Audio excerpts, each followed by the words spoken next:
મોજ તો hello guys, તો આજે અમે આવી ગયા છીએ વાડીએ અને જાંબુની મોજ લેવા માટે. તમે જોઈ શકો છો અમે જાંબુ ઉતારી રહ્યા છીએ. આજો મમ્મી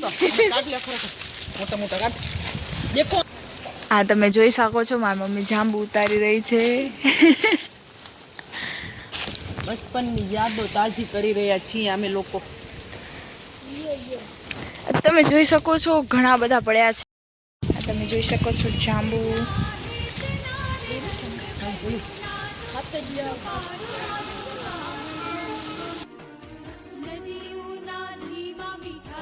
જાંબુ જો ખાવું પછી ખાજો.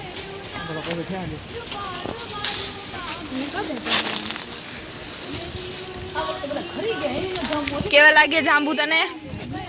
ગાઈસ તમે આ જોઈ શકો છો વેલ, જે મને નથી ખબર આ કઈ વેલ છે. તમને ખબર હોય તો મને જણાવજો કમેન્ટમાં આ કઈ વેલ છે. મમ્મી એ બીજી ડાળી ગોતી છે તો હું તમને બતાવું એ કઈ ડાળીમાં ગઈ છે. તો તમે પણ જુઓ, અહીંયા બહુ સારા હે. વાડી આવીને એટલી મજા આવી જાય કે આપણે બધા ફ્રૂટ એમ જ સિઝનમાં એમને એમ ખાવા મળે. બોલો, કેરી હોય તો કેરી બી એમ જ ને, જાંબુ ને એ બધા જે બધાને વેચાતા લઈને ખાવા પડે એ આપણે એમને મળે ને. પાછી આપણે બચપનની યાદો તાજી થઈ જાય કે અમે નાના હતા ને ત્યારે બહુ આવતા, અહીંયા દાદા જોડે આવતા. હવે તો જો કે દાદા નથી મારા, પણ હું દાદા જોડે આવતી ને તો અહીંયા દાદા ઉતારીને દે ને ખાવાની મજા આવે.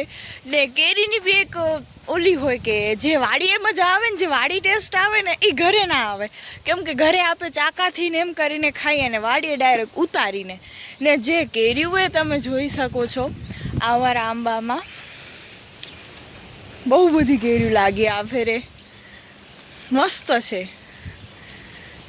તમને બતાવું અમારી આખી આંબાની વાડી.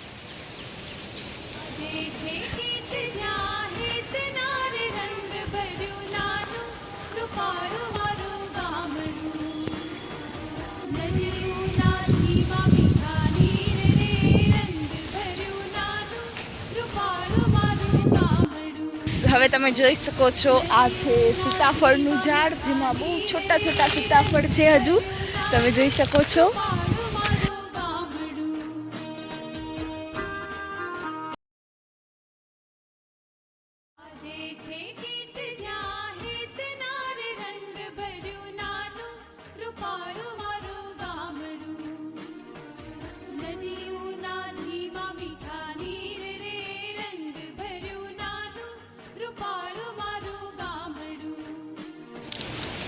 કેમ કરતા પેલો ચપટો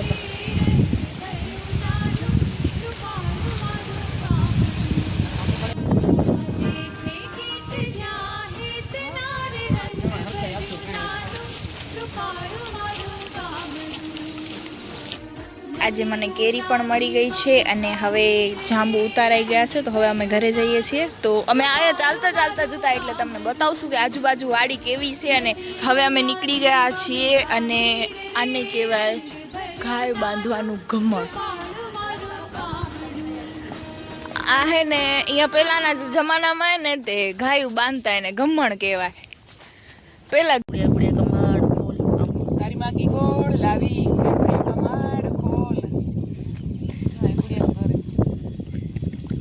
લાકડીથી મજા નથી આવતી. આમ ઓરિજિનલ તો આ છે ગુડિયાને કાઢવાનું ઘર, પણ નીકળશે નહીં. હવે નહીં નીકળે. કોછો ગુંદા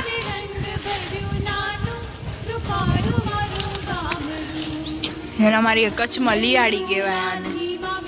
ખબર નહીં ટેસ્ટમાં કેવી, મને ના ભાવે.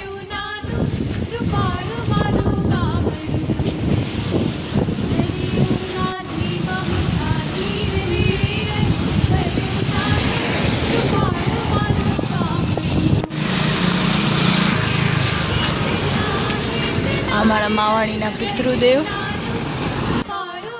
હવે અમારું ઘર થોડી જ દૂરીમાં છે.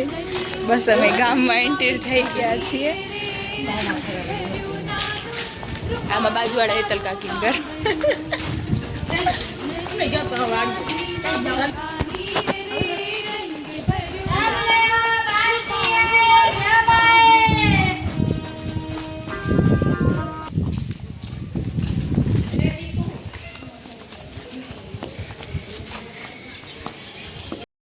એટલે એટલે બીજું કાંઈ કામ જ ના હોય એટલે એ લોકો શું કરે બસ આખો દિવસ ઓટે બેસવાનું ને વાતો કરવાની. તો તમને બતાવમાં મમ્મી એમ જ બેઠી છે જો.